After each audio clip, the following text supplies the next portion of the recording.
Мынакей Жамат Талас областы, Талас району, Арашан айылы, Ерболдун айылында. Мына бүгүн жакшы бир соода болду. Франкелдин баласы Нурзаман, Нурзамандын козулары. Бул болсо Нарбудандын баласы. Бул Нарбуданында биякта неберелери бар да. Ушул козу ургаш козулар $5000 соода болду азыр. Биякта мен турган балдардын баардыгы ушул. Сураткет айылынын жаматы баардыгы келишти макалла. Ынтымагы күчтүү булардын. Мынакей соодадан кирсек. Ерназар менен Ербол соодаңарга береке берсин.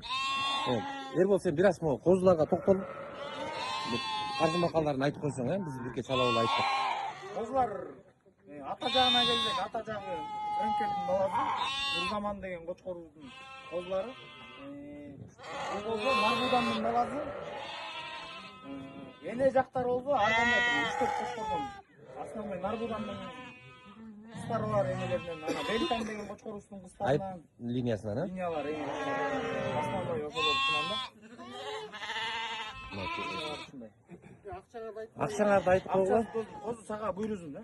50 баш козу $5000 $250,000. Берекесин берсин.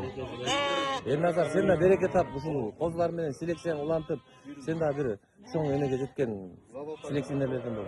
Задатбай берилип атат. Allah razı olsun. Sodanına bereket versin Camat ha. Берекесин берсин. Berekesini bersin. Ha maşallah.